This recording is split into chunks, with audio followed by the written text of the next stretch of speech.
The broadcast ended with silence. Then came the screams. He stood there, frozen in front of the screen, the last message from Earth still echoing in the command deck. Around him, officers scrambled, shouted orders, and tried to make sense of what they'd just witnessed. But he didn't move. Couldn't. The words repeated in his head like a war drum. "We tried peace. Now you'll see humanity's wrath." And just like that, Earth was gone. He felt it, not just as a soldier, but as a son, as a brother, as a man who'd left behind everything he knew and loved on that blue planet, believing in the mission of peace, believing the Terran Council when they said diplomacy could work, that these alien coalitions weren't like the rest, that they wanted trade, not conquest, that humanity had a place in the stars. But that place had just been turned into glass. The Altharian strike was surgical, cold, efficient. Earth's defense satellites never had a chance. The orbital shields had been lowered in good faith, and the fleets were scattered across the quadrant, patrolling dead zones for phantom threats. It was a slaughter. Billions.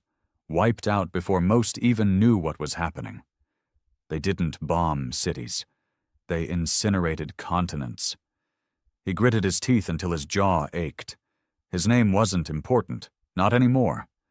Names belonged to the past, Earth's past. Now all that mattered was the mission, and the mission had changed. "Commander," a voice called out behind him. "Orders?" He turned. A young officer, barely old enough to shave, stood waiting, eyes wide, hands trembling at his sides. Behind him, the rest of the bridge crew had gone quiet. Everyone was watching, waiting. He didn't hesitate. "Seal this ship, ready all weapons. Every goddamn rail, nuke, laser array, full lockdown." The officer blinked. "But we're still inside Coalition territory. I know exactly where we are." His voice was low, dangerous. "And I'm done pretending these bastards play fair." The crew moved fast. Fear can be a powerful motivator, but what moved them now wasn't just fear, it was fury. Earth wasn't just a planet, it was home. Mothers, sisters, kids, fathers, all gone in seconds. This wasn't just another skirmish, this was extermination. "Pull all files on Altharian fleet movements. I want every shipyard, every trade route, every embassy they've got marked for fire." "Commander," someone said quietly, "there's no official declaration of war yet." He stared at the man. "They declared it the second they turned Earth into a graveyard." Silence followed. No one argued again. He turned back to the viewport. Out there, past the stars, the same species that smiled during peace talks, that offered diplomatic gifts and signed trade deals with polished claws, had just proven what many had always suspected. They saw humanity as a threat. Not because of its weapons, not because of its technology, because of what it could become.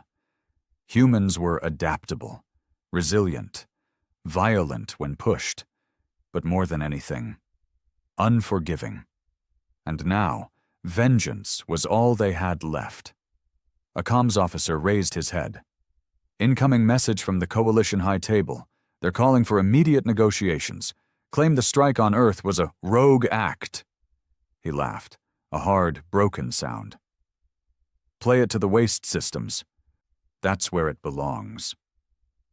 There were no more illusions of justice, no more begging for a seat at someone else's table. Humanity didn't want their approval anymore. It wanted their blood. He looked down at the dog tags hanging around his neck, one set for his brother, one for his mother. Both of them gone now. Ash scattered across a dead sky. His voice dropped to a whisper, meant only for himself. "You wanted monsters? You should have let us stay human." And just like that, the war began. The first strike wouldn't be a warning shot. There would be no mercy, no treaties, no calls for restraint. Earth had tried peace. Now, they'd see what wrath really looked like. He didn't sleep that night. Not that he could have. even if the gravity field hummed at its usual comforting pace and the artificial lights dimmed to simulate night. The air inside the command deck felt like it was strangling him. Every time he closed his eyes, he saw flashes of Earth. Not as it had been the last time he stood on its surface, but the way it looked in that last image. Continents burning, oceans boiling, the stratosphere shattering into flame. A quiet genocide. They didn't give Earth a warrior's death.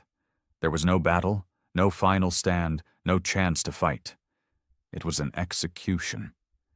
He stared at the display feed of the known galaxy, lines of movement, blinking markers, cold data flowing down the screen. Useless now. The galaxy had changed. Humanity had changed. And he was at the center of it, whether he wanted to be or not. He had been a diplomat once, trained in languages, studied cultures. His job wasn't to shoot first, it was to understand. Make deals, keep peace. And look what that got them. He felt the shift in the ship's momentum as they dropped from faster-than-light travel. The stars snapped into view. 1 billion cold witnesses watching him navigate the aftermath of a planetary murder. Approaching Diraxis 4, his tactical officer said behind him. Altharian Fleet HQ, you sure about this?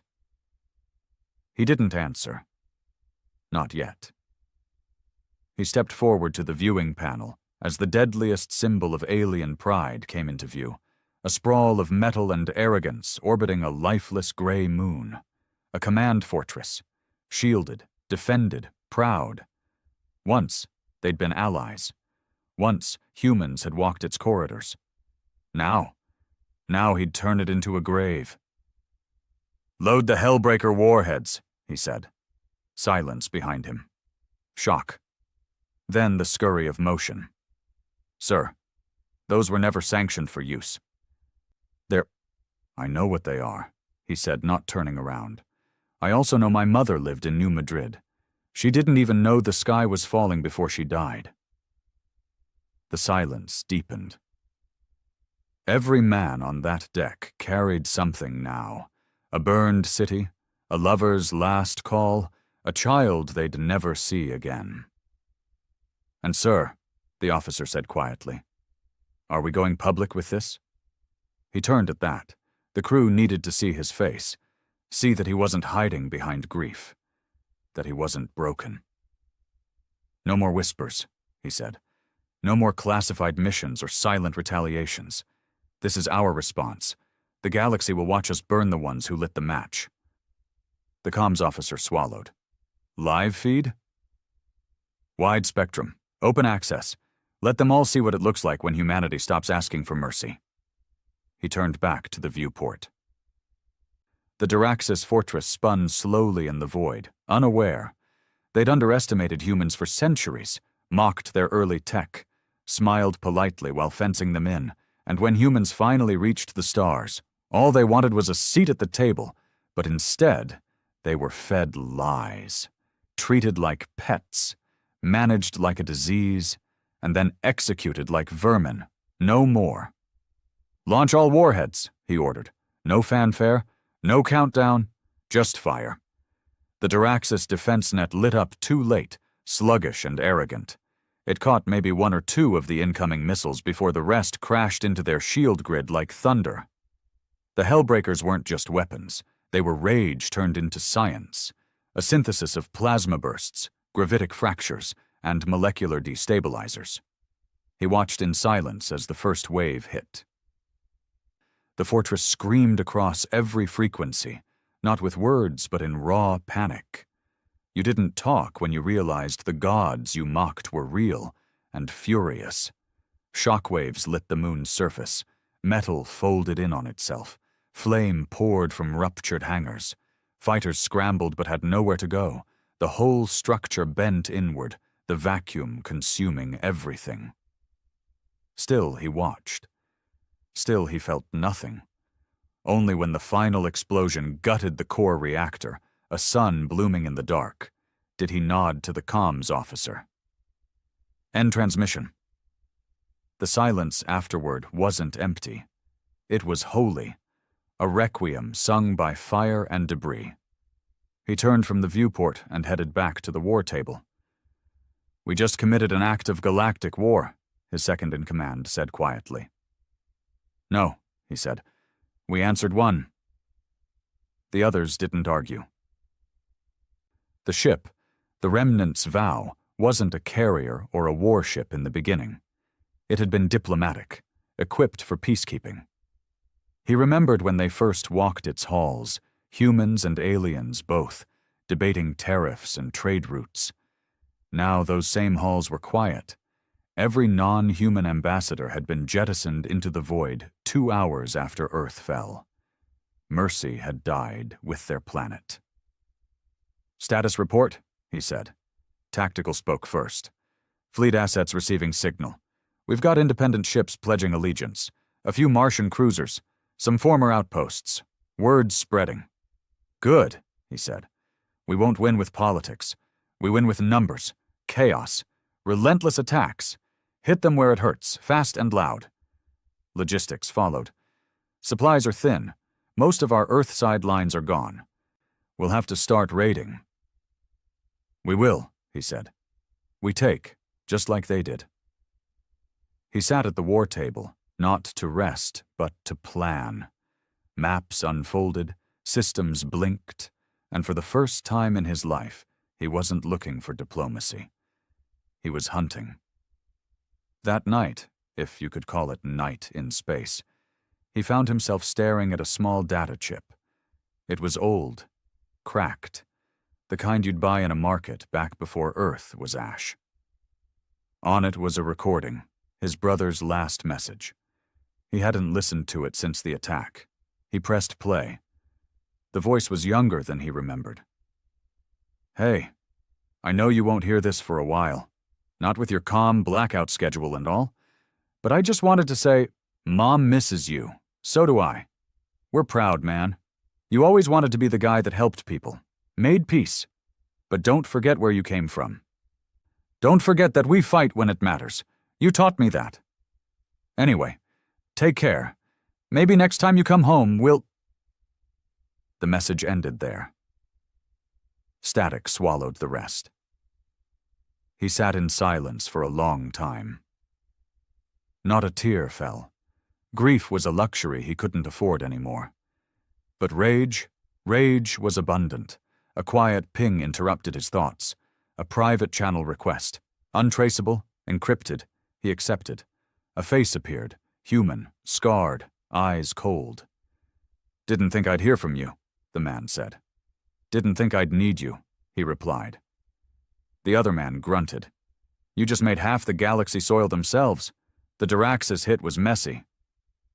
"Good," he said. "I need mess." The man smirked. "Well, hell, if the Golden Boy's gone dark, maybe it's time we all stopped pretending peace is still on the table." He leaned forward. "I'm building something. Not an army. A reckoning. You in?" The man didn't hesitate. "I've been waiting for this day." The feed cut. He stood up and looked at his reflection in the viewport, barely recognizing the man looking back. This wasn't the diplomat. This wasn't the son. This wasn't the officer who believed peace would save them. This was something new, something forged in flame and betrayal.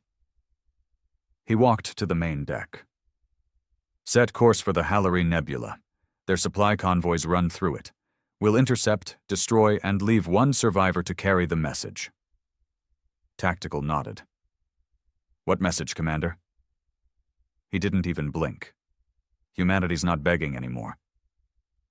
The Hallory Nebula was chaos wrapped in fog. Even before the war, most ships avoided it unless they had no other choice. Navigation systems got scrambled inside the dense plasma clouds, and solar storms flared like mood swings from a vengeful god. Smugglers, pirates, and scavengers called it home. Now, it was the first battleground in what would become the most personal war the galaxy had ever seen. The Remnant's Vow drifted like a ghost at the edge of the nebula, sensors running silent. On board, the tension simmered beneath every breath, every footstep. They weren't a military crew, not in the traditional sense. Most were former engineers, diplomats, freighter captains, and deserters. But loss had changed them. Grief was a better recruiter than any flag. He stood on the observation deck, watching the swirling blue clouds pulse outside like the last breath of a dying god. They were waiting for a Hilari convoy. Supplies, medical transports, communications fuel. The kind of lifeline you sever when you want a civilization to bleed. "Still nothing on long range," said Arlen, his tactical officer. "But we picked up a short-range ping. Could be a scout ship." He nodded. "Good. Let them spot us." Arlen frowned. "You want them to alert the rest of the convoy?" "I want them to think they have a chance." The vow had been modified in the past 6 days. Retrofitted, brutalized, weaponized. Civilian systems stripped for war, repurposed by men who had nothing left to lose. The ship had teeth now, and he intended to bite. He walked into the command deck, silent as always. No need for shouting here. Everyone was focused. Every man and woman on board was driven by the same thing: vengeance. "Status?" he asked. "Scout ship just made visual," said Arlen. "They've turned tail. Probably broadcasting coordinates." He nodded. "And now, 4 ships dropping out of FTL, heavy freighters, 2 escort corvettes." Perfect. He leaned over the control panel and tapped a few commands. The plasma fog thickened outside. It wasn't natural. They'd dropped cloud-seeding drones the moment they entered the nebula. Artificial interference, jamming frequencies, trapping prey. "Let them come in," he said. The others watched him. Even Arlen gave a half-worried glance, but no one disobeyed. 5 minutes passed, then 10. The ships entered formation. Standard escort pattern, 2 flanking corvettes with the freighters tucked between them. Cautious, predictable. He hated how much they still thought humans were predictable. "Now," he said quietly. The vow roared to life. Its hidden cannons blasted out from beneath disguised panels. EMP bursts blanketed the freighter comms. Plasma charges fried the escort corvette on the left before it even knew it was under attack. The second corvette tried to pivot, but the debris from the first blocked its turn. In seconds, both were spinning wrecks. The freighters panicked. They tried to scatter. He didn't let them. The vow surged forward like a predator breaking the surface, spewing fire. It rammed the lead freighter broadside, slicing it open with forward blades meant for mining, now used for gutting. Screams crackled through intercepted comms. "Please, this is a civilian transport. We're not—" He cut the channel. He remembered Earth's last messages too well. Begging hadn't saved them. "Destroy the second freighter," he said. "Disable the third." The order was followed instantly. The second ship vanished into a white explosion. The third was dead in space, its engines shot out, hull scarred. They boarded it 5 minutes later. He led the strike team himself. He wasn't the kind of leader who sat back and pointed at screens. Not anymore. He needed to be inside it, to feel the weight of war on his boots, to see the fear in their eyes, and remind himself why this had to be done. The halls of the freighter were narrow and reeking of oil and fear. The crew were Hilari, long-limbed, gilled, with skin that shimmered like oil under light. They were a merchant species, proud of their neutrality, proud of their deals with Earth before the betrayal. He didn't care. They'd signed contracts with the Altherian coalition. They'd continued supplying them even after Earth fell. They profited off humanity's ashes. No one was neutral anymore. One of the crew tried to speak, his translator garbled and glitching.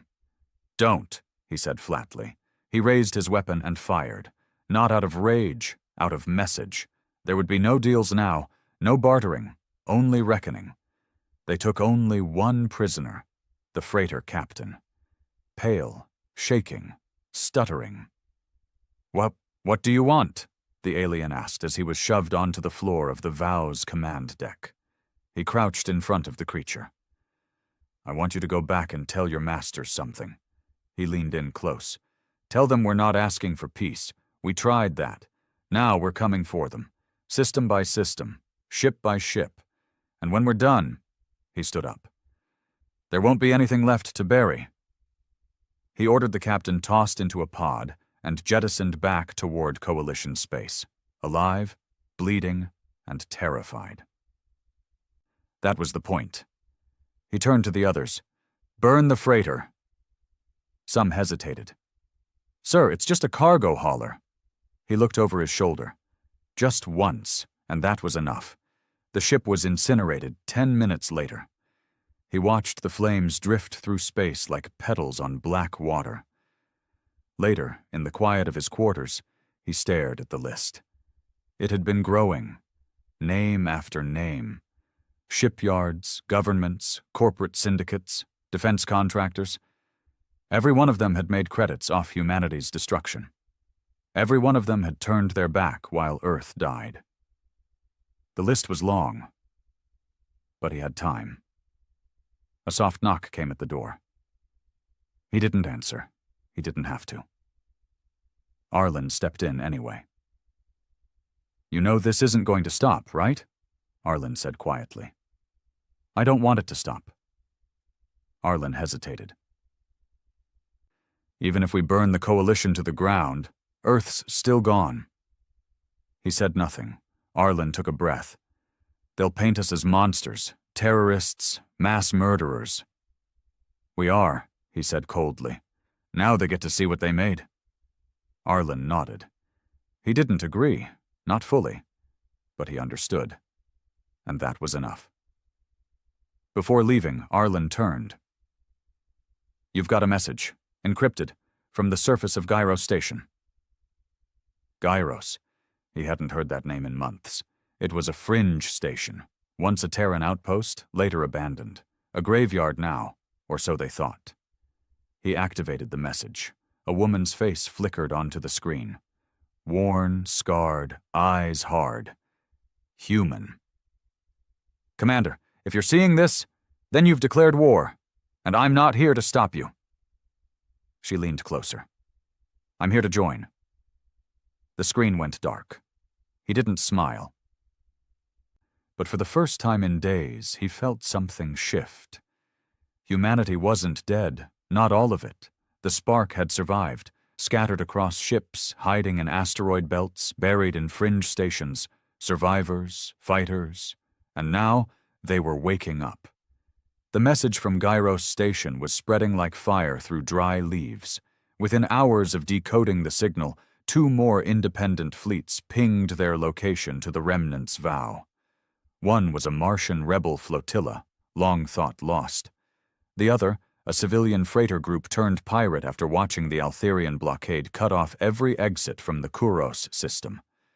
Both fleets bore the same scars, the same rage, the same desperation, and both now flew under one banner: vengeance. He stood in the strategy chamber, a holographic projection of the galaxy spinning slowly before him. Every red marker blinked like an open wound. Every system they'd burned, every convoy they'd destroyed, every signal of retribution. More would come. Arlen paced behind him, arms crossed. "This is bigger than us now." He didn't turn. "It was always bigger than us." "No," Arlen said sharply. "Before, it was about revenge, justice. Now, we're building an army. And the galaxy needs to see what that army looks like when it remembers what it is." Arlen hesitated. "They're not all like the Altherian." He finally turned. "They were there, Arlen, at the summit, watching, listening. Not one of them stood when Earth called for help." The room went still. Arlen looked away, lips pressed tight. He didn't say it, but they both remembered that day. The the transmission from Earth's surface during the first orbital strikes. The Terran ambassador's voice, shaking as he begged the coalition to send aid, activate the Mutual Defense Pact, do something. They did nothing, because Earth wasn't useful anymore. It had given what they wanted: minerals, labor, bodies for border patrols. And now it was just another inconvenient species to dispose of.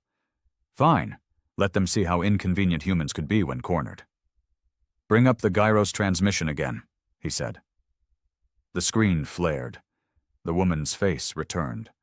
Rough features, one eye damaged, hair tied back like she had cut it with a combat knife. "My name is Thorn," she said. "If you're watching this, then you're not dead. Yet. That's a good start." He narrowed his eyes. The name rang a bell. Not military, not government. Underground.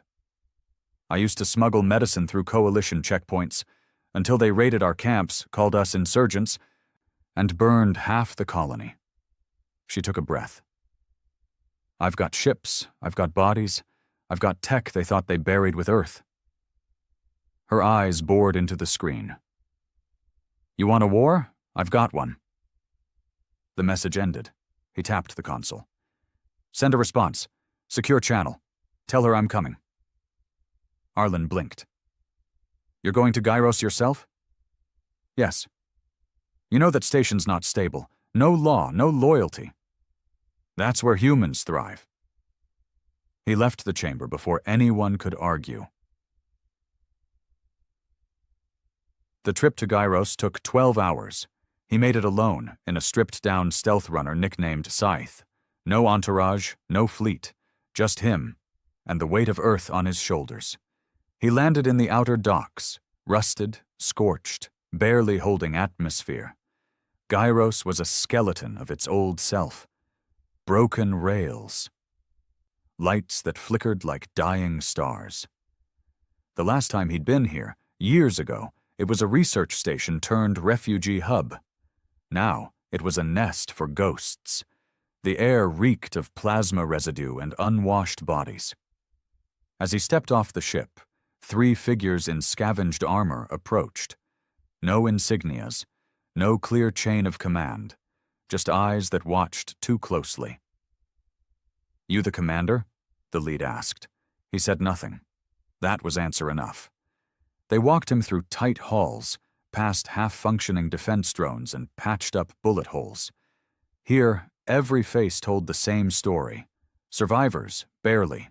Wounds that had never healed. People who had no side until someone gave them one. They reached a wide chamber lit by a ceiling panel that sparked with each heartbeat. Thorn stood in the center.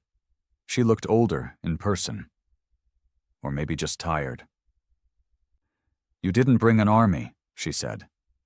"You didn't either," he replied. They stood there for a moment, no weapons drawn, no guards intervening. Just 2 remnants of a broken race, staring at each other. "You really killed the Diraxis fleet?" she asked. "Yes." "You broadcast it live?" He nodded. She gave a faint smile. "Damn." She motioned to a battered table, scattered with maps and fragments of old coalition documents. "You want help? I want payback. That makes us allies." He sat. She didn't offer pleasantries. That wasn't how this worked anymore. "I've got 6 ships, all jury-rigged, 2 barely holding atmosphere. I've got engineers, former miners, maybe 24 ex-military types. No one follows orders."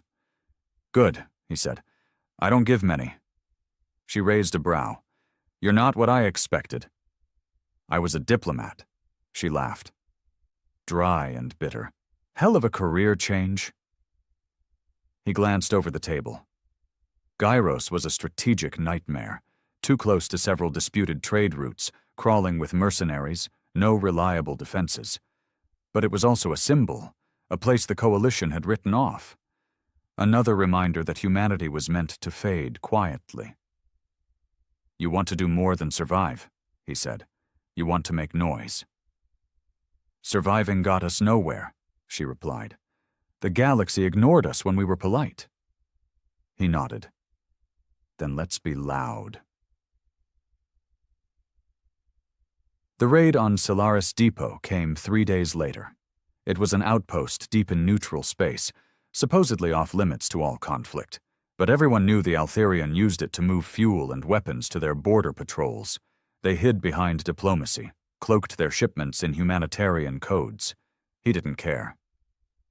The strike was fast. The Remnant's vow dropped from orbit with the stealth fleet behind it. Thorn's ships emerged from the shadow of a nearby moon, engines roaring. The outpost tried to hail them, claimed neutrality, offered a diplomatic discussion. He gave one order: crush them. Thorn's crew planted explosives inside the depot's comm towers. The vow opened fire on their shield grid, melting it to slag. Within 12 minutes, the station was burning. They took all the supplies, left the officers bound in emergency pods, unharmed but not unshaken. The message was clear. No more pretending. No more hiding behind technicalities. If you fed the Altherian, you were part of their war. They returned to Geiros with enough fuel to power a fleet for a month. And something more valuable: transmissions, encrypted logs. Proof that Solaris had been used to coordinate the Earth strike months before it happened. Thorn handed him the file personally. This isn't just about revenge anymore. He opened the file. Dozens of Altherian communiques, coalition signatures, plans, and there, buried inside, was something that stopped him cold. A name. Not one of the Altherian. Human. He reread it. Twice. 3 times. You recognize it? Thorn asked. He nodded slowly. Yes, he said. She was one of ours, one of the diplomats. Thorn narrowed her eyes. She helped them plan it? He couldn't speak. This wasn't just a betrayal from outside. Someone inside humanity's highest ranks had traded Earth's security for something. What? Power? Survival? He stared at the file, fingers clenched. I want her found, he said. And then? He looked up, voice steady. Then I'll show her what betrayal feels like. The datapad sat on the steel table like it was taunting him. A name. A face. A file filled with lies wrapped in clean formatting and bureaucratic language. Everything about it felt cold, mechanical, efficient, just like her. Her name was Admiral Ryan Calder. She had once represented Earth in the Terran diplomatic fleet. Praised for her negotiation skills, her poise under pressure, her loyalty to humanity. She'd stood beside him during the early days of coalition talks, back when Earth was still being promised peace and protection, back when they still believed the aliens wanted equals, not servants. She had known, not just about the betrayal. She'd helped orchestrate it. The proof was in the logs from the Solaris Depot raid, a dozen encrypted transmissions routed through ghost relays and masked hubs. But it was her authorization codes that gave Altherian ships the clearance to pass undetected into Terran space. She had made sure Earth's orbital defense grid was operating at only 40% the day of the attack. She'd sold out her planet. And now, she was still alive. Location: Narration Prime, a neutral diplomatic hub deep in coalition-controlled space. According to the records, she now served as a liaison for post-war rebuilding efforts, a job that didn't require conscience, just survival. He stared at the datapad, every second weighing heavier. Thorn entered the war room without knocking. She didn't have to. Since the Geiros alliance, she'd become his shadow. Not out of loyalty, but shared understanding. They were both cut from the same scorched cloth now. Any doubts? She asked, nodding toward the pad. No, he said, voice flat. We go for her next. She folded her arms. You planning to kill her fast or slow? Neither. Thorn raised a brow. She gets a trial, he said, though the word felt foreign in his mouth. In front of every surviving human colony, Let them see her. Let them hear what she did. Thorn's eyes darkened. That's generous. It's not mercy, he replied. It's a lesson. The galaxy thinks humans are fractured, that we'll turn on each other. I want them to see what happens when we don't. She nodded. All right, I'll prep a team. The mission to Narration Prime was unlike anything they'd done before. No plasma storms, no orbital strikes. No roaring war cries across open channels. This would be infiltration, deception, precision. And it started with Commander Halden donning a uniform he hadn't worn in years, a Terran ambassador's formal attire, pressed and sealed with the insignia of a flag that no longer flew. The disguise would let him walk the halls of the station without raising alarms, at least for a while. The place still clung to the illusion of diplomacy. The Coalition, desperate to save face, had built it as a symbol of peace and order amid the spreading chaos. They still believed they could talk their way out of the war. Good. Let them believe it a little longer. He arrived under the call sign Envoy 7, flanked by Thorn and 2 others posing as aides. All of them wore badges declaring them as representatives of the Terran Restoration Delegation, a fictional group cobbled together using forged credentials, mimicked frequencies, and the kind of flawless tech only desperate survivors could engineer. They passed through 3 levels of security. No alarms, no questions. Humanity's face still fooled them. Inside, Narration Prime gleamed with polished white walls and serene ambient tones. Screens projected images of interspecies unity, propaganda loops about peace, harmony, and the future of coexistence. It made him want to vomit. Everywhere he looked, alien diplomats shuffled from meeting to meeting, oblivious to the genocide they had silently endorsed. There were no burnt skies here, no ash in the wind. Just deals, conferences, smiles. He forced himself to stay calm. The real target was on the top floor, a restricted section shielded for high command. Admiral Calder was there. Thorn leaned closer as they reached the lift. You sure you want to do this face to face? Yes, he whispered. She knew me. She smiled at me the day before Earth burned. Thorn nodded. Then let's take that smile away. They reached the top level without incident, a single door marked with the Coalition crest. Inside, a private chamber built for high-profile negotiations. Neutral ground, plush chairs, soft lights, and there she was. Admiral Ryan Calder. Older, but not enough to hide. Her hair was shorter now, silver around the edges. Her uniform pristine. She turned when they entered, expression calm, even curious. Can I help you? She asked. He stepped forward, her eyes locked on his. Her face froze. Then, you're supposed to be dead. He didn't blink. So were you, he said. For a moment, no one moved. Even the air stopped. Then Calder exhaled. I wondered when you'd come. I figured it might take longer. You didn't think I'd survive? I hoped, she admitted with a shrug.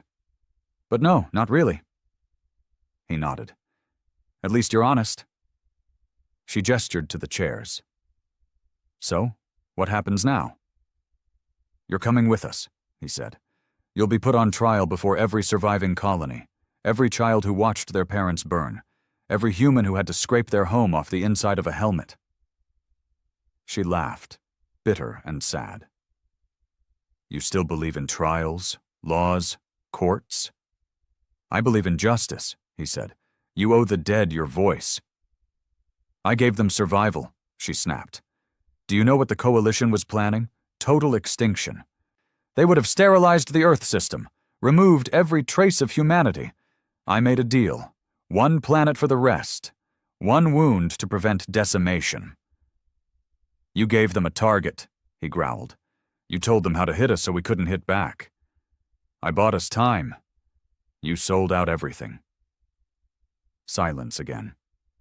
She stared at him for a long moment. "You want to kill me?" "No," he said. "I want the galaxy to see your face when they remember what betrayal looks like." Suddenly, the lights shifted. An alarm blinked red above the door.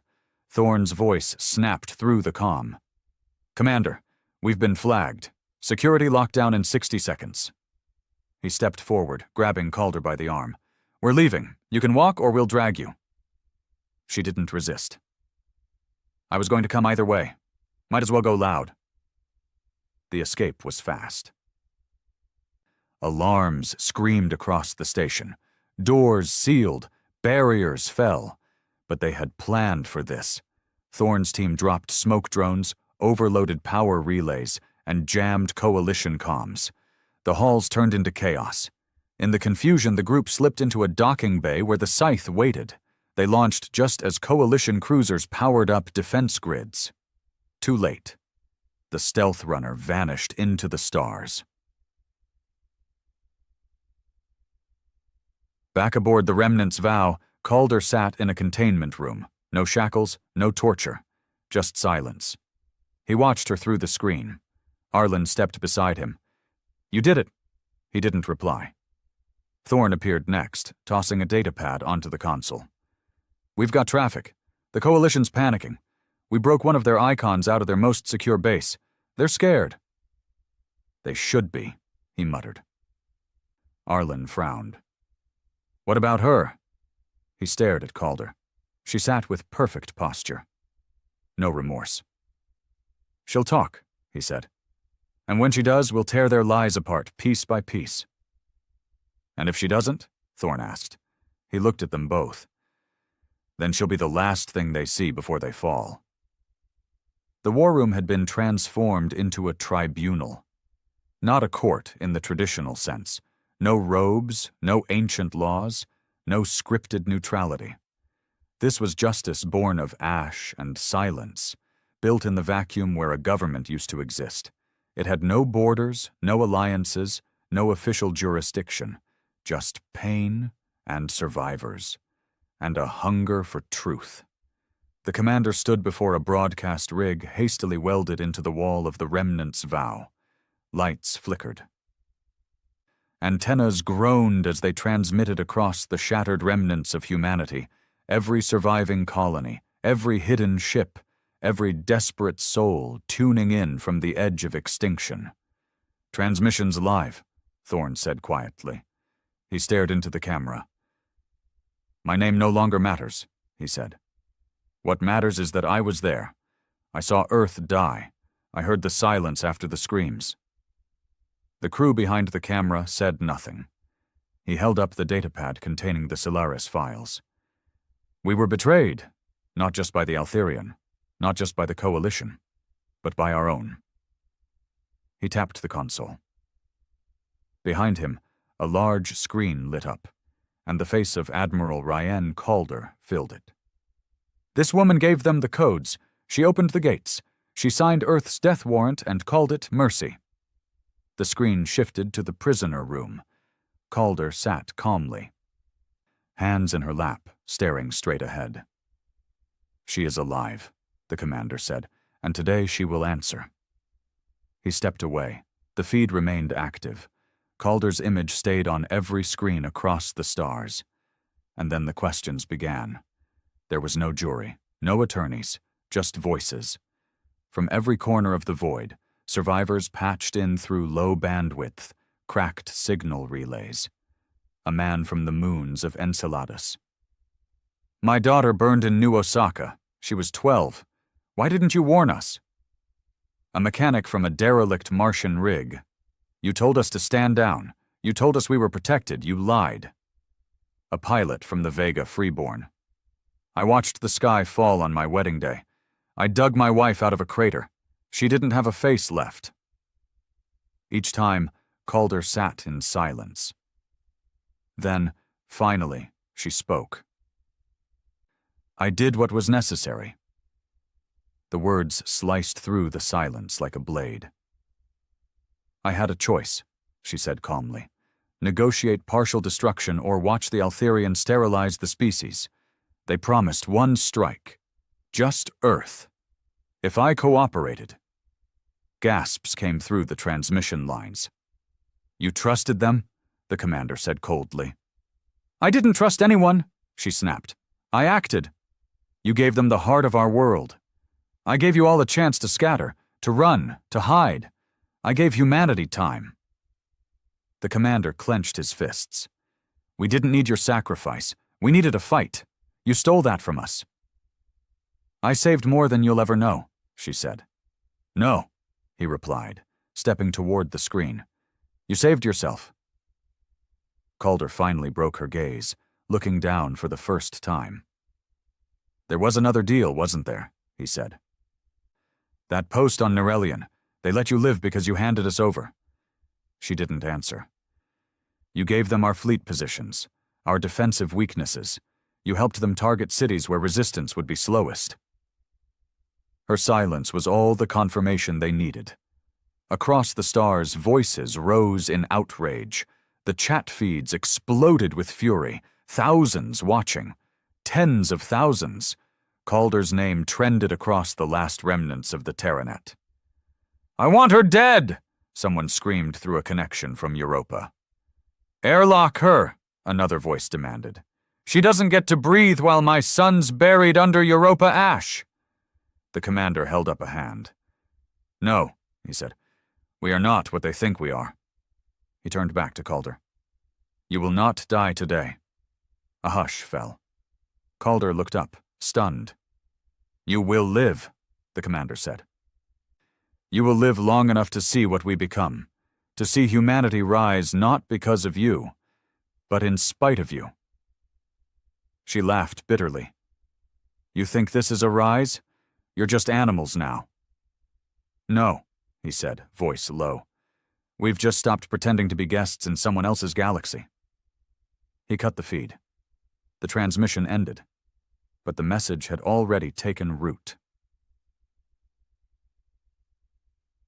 3 days passed. Across dozens of systems, uprisings began. Human enclaves long kept under coalition rule burned their embassies. They stopped paying tributes. They took up arms. The remnant's vow had become more than a ship. It was a symbol, and symbols are dangerous. In the war room, Thorne dropped a report onto the console. 2 governors defected. 4 trade stations declared neutrality. Even the Drow Consortium pulled out of their Altherian agreement. They're scared. "They should be," the commander said. But Arlen stepped forward, face tense. "There's more," he said. "Something spreading through the back channels. Leaks, videos, scream feeds from when Earth fell, not ours. Someone's broadcasting the whole thing, again." The commander narrowed his eyes. "Who?" "No idea," Arlen replied. "But they're calling themselves the Dustborn." He turned sharply. "That's one of our old ops phrases. Only our people would know that term." "Exactly," Arlen said. "Whoever they are, they were part of us. And now they're taking it public." Thorne looked up. "You think they're trying to recruit more?" "No," the commander said. "They're not recruiting.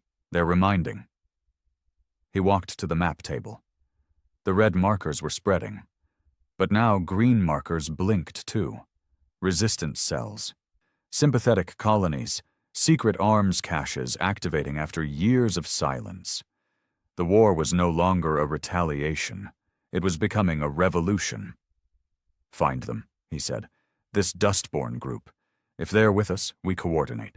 If not, we neutralize them before they spiral out of control." Thorne leaned closer. "You're worried they'll go too far?" "I'm worried they won't go far enough."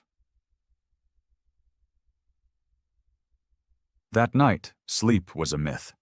He stood alone on the outer observation deck, watching the stars drift in silence. Somewhere out there, Earth's ashes still floated. Somewhere out there, someone was building something without him. He touched the glass, not in prayer, in memory. Behind him, the door hissed open. Thorn stepped in, quieter than usual. "You did the right thing," she said. "By letting her live?" She nodded. "She wanted to die." "You robbed her of that. That's better than any bullet." He nodded once, but she saw it. The weight behind his eyes, the exhaustion, the grief that kept rotting just beneath the rage. "You ever think it's too late for us?" he asked. Thorn stepped beside him. "All the time," she said. They stood in silence, no comfort, no promises, just two survivors, held together by the same gravity that shattered their world. Then, the comms buzzed. Arlen's voice came through, tight, urgent. "Commander, we've got something. A signal. It's them." He turned, instantly alert. "The Dustborn?" "Yeah," Arlen replied. "And they're asking for you." They met on a dead moon. Not a formal meeting, not an embassy or neutral ground, just an ancient mining husk drifting in the shadow of the fractured gas giant Elixis Fifirth. Long abandoned, long forgotten. A place built on survival and rot, with more corpses in its shafts than ore. The Dustborn had picked it for a reason. No security, no cameras, no broadcasts.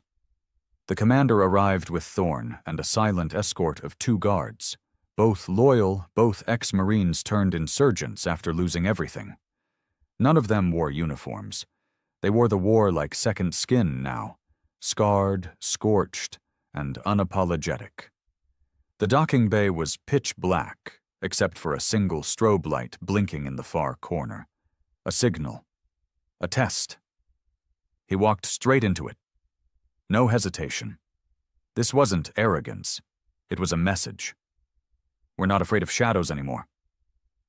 They passed through narrow corridors, steel walls stained with rust and oil. Signs of habitation were subtle. Discarded rations, heat readings in distant vents, silent drones tracking their every move. Finally, a voice crackled through a speaker embedded in the wall. "Stop." They obeyed. From the shadows ahead, 5 figures emerged. They wore no insignia, no rank. Their armor was mismatched, covered in graffiti, old war slogans, and the spray-painted names of lost cities: New Madrid, Port Clarity, Calypso Core. Their leader stepped forward. "You're real," he said. The commander nodded. "So are you." The man looked mid-40s, hard lines across his face, a missing eye covered by a plate of welded alloy. His voice carried a low, boiling hatred, not loud, but sharp. "I saw you on the trial broadcast. Called her." "She's alive," the commander said. "For now." The Dustborn leader nodded slowly. "That was brave." "No," the commander replied. "It was necessary." Silence settled between them. Then the leader stepped aside. "Come. There's someone else you need to meet."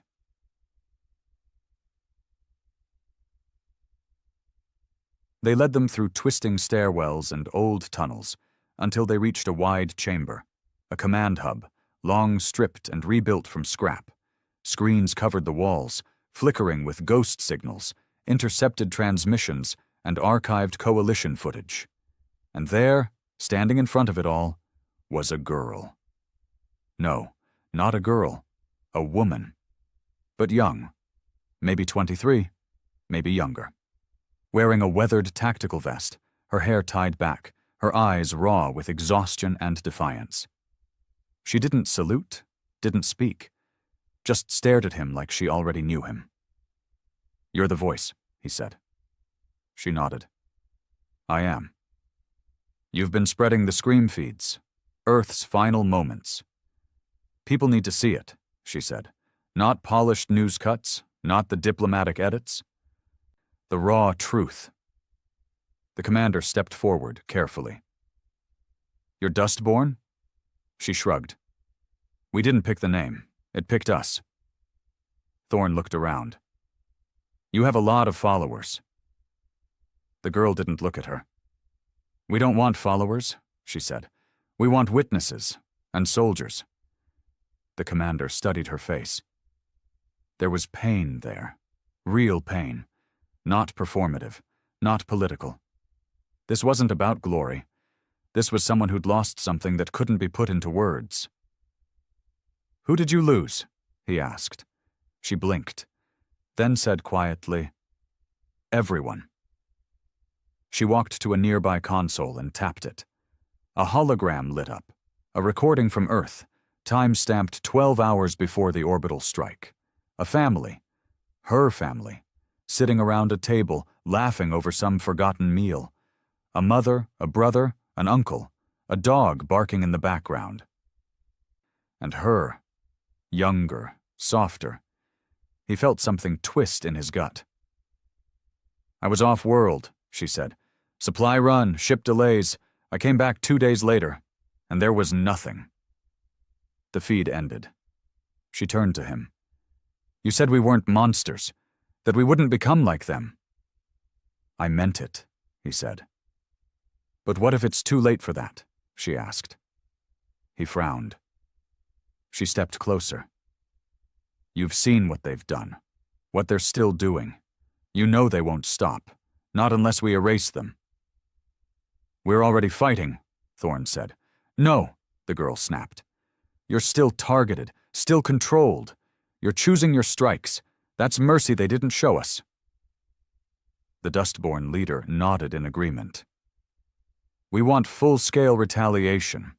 Not just their military, their trade centers, their culture hubs, their homes." The commander's jaw tightened. "You want to bomb civilians?" "They bombed ours," the girl shot back. "You think this war ends with a handshake? You think they'll ever see us as equals after what they did?" "I don't care how they see us," he said. "I care what we become." She stepped even closer, eyes burning. "We already became it, Commander. We became what we needed to survive. And now you want to tame it?" "I want to guide it." She shook her head. "Then you'll lose it." She turned away, tapping another panel. Dozens of red targets lit up across the galaxy. Not military installations, not convoys, cities, refugee colonies, cultural landmarks. They'd already marked them, already planned strikes. His blood went cold. "You haven't hit them yet," he said. "No," she said, "but we're close, and now you have a choice." He took a step forward. "You launch those strikes, and you'll be everything they say we are." "We already are," she whispered. "You just can't admit it." Back aboard the Remnant's Vow, the mood was heavy. He stood in the debrief chamber staring at the list of Dustborn targets. Each one would spread terror through the coalition, but they'd also kill thousands who had nothing to do with the war. Arlen leaned against the wall. "She's not wrong, you know. They started it. We finish it, not repeat it." Thorne crossed her arms. "Then what? Let them bomb us again in 50 years? Let another Calder rise and make a deal in the shadows?" "No," the commander said. "We strike their power, not their people." "You still believe in people, huh?" Thorne muttered. He looked up. "Yes, because if I stop, I become them." Silence. Then Arlen spoke quietly. "They said they'd wait 2 days. If we didn't support them, they'd go without us." He nodded. "Then we have 2 days." "To do what?" He stared at the screen. "To stop them." The next 40 hours were a blur. The commander ordered every signal trace analyzed, every Dustborn broadcast tracked, every ship movement mapped. He didn't sleep, didn't eat. The war had taken everything. Now it demanded his soul, too. Finally, they found it. The Dustborn flagship, a refitted freighter called the Vigil, hiding in the storm belt of the Sarenth Drift. Big enough to carry nukes, fast enough to strike hard and vanish. The commander stood on the bridge of the Remnant's Vow, eyes hard. "Intercept course," he ordered. "We stop this. Now." They found the Vigil as it began its final prep. The Dustborn fleet wasn't huge, only a dozen ships, most pieced together from wreckage, but they were ready to die. As the Vow entered the drift, comms flared. "Commander," the girl's voice echoed, "don't make us enemies. You made that choice when you targeted civilians. You think you're clean?" she snapped. "You burned Duraxis. You spaced diplomats. Military targets. Collateral was regretted, not planned. You still live in rules. That's why we'll win. You're not winning. You're becoming the next version of them." A pause. Then maybe that's what it takes. He cut the feed and ordered the first volley. The Vigil was burning before it even opened fire. The Remnant's Vow struck fast, disabling her thrusters with precision shots, targeting systems, jamming communications, refusing to play into the full-scale war the Dustborn were trying to start. It wasn't mercy. It was a message. The Dustborn had loaded their warheads. They'd picked their targets: civilian cities, cultural sanctuaries, unaligned science colonies that had nothing to do with Earth's fall. They'd justified it by pain, by loss, by the idea that there were no innocents in a galaxy that stood by and watched Earth die. But the commander knew what they refused to admit. Once you accept the death of civilians as collateral, once you call slaughter a strategy, you don't become the savior. You become the next monster. The battle in the Sarenth Drift was chaos layered in silence. Thorn led the boarding team. He went with her. Not as a commander, not as a diplomat, as a man who had nothing left to lose except the last scraps of his soul.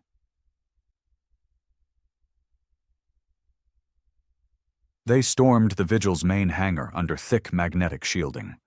Dustborn fighters engaged with desperation, not discipline. These weren't trained soldiers. They were survivors who had taught themselves to kill because no one else protected them.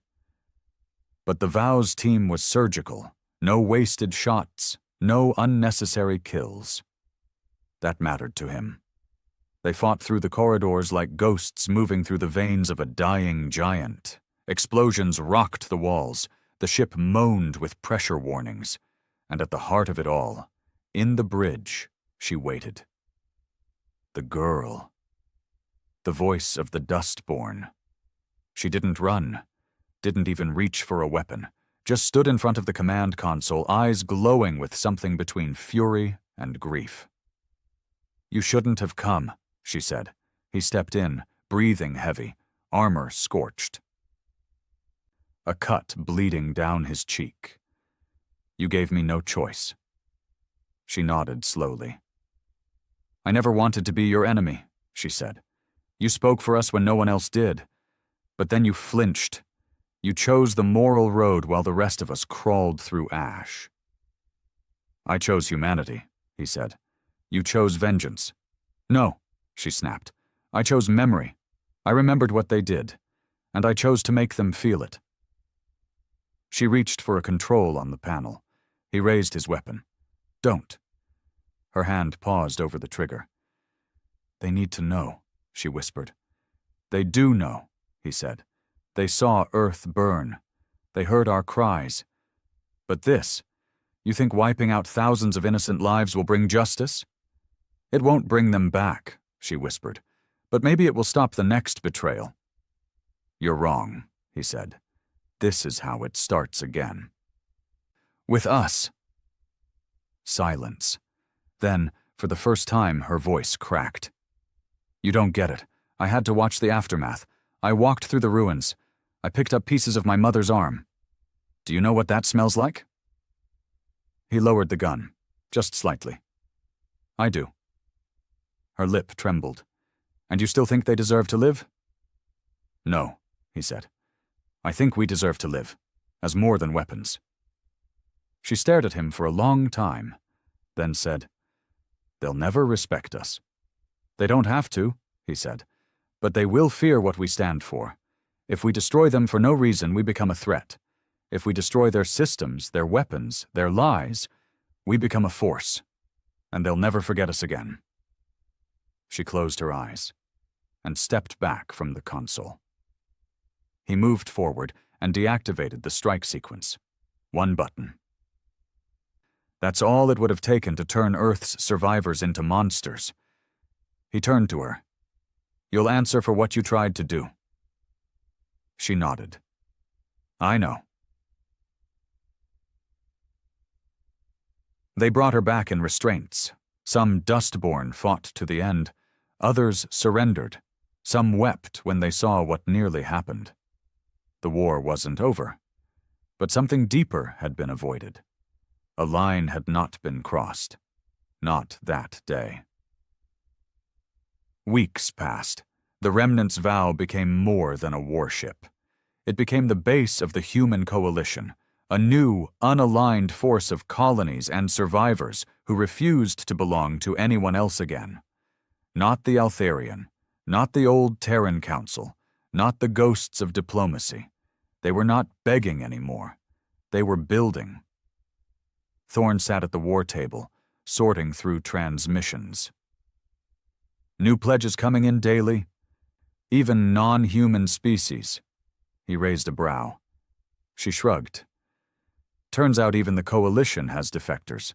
They hated the extermination as much as we did. Good, he said. They'll need to learn to bleed with us if they want peace. She looked up. You think peace is possible again? He didn't answer right away. Then, not soon, not cheap, but yes. She nodded once. And the girl? She's in custody. Trial is scheduled. You going to speak at it? He thought about it. About the moment in the Vigil's bridge. About the pain in her voice. The desperation. The way grief had hardened into hatred, just like it almost had in him. I might, he said. Not to defend her, but to explain how we got this close. Thorn leaned back, watching him. You ever think about what you used to be? She asked. He looked at her.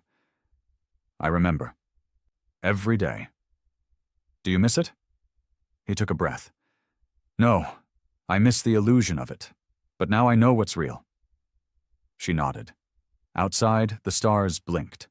Not quiet anymore, not passive.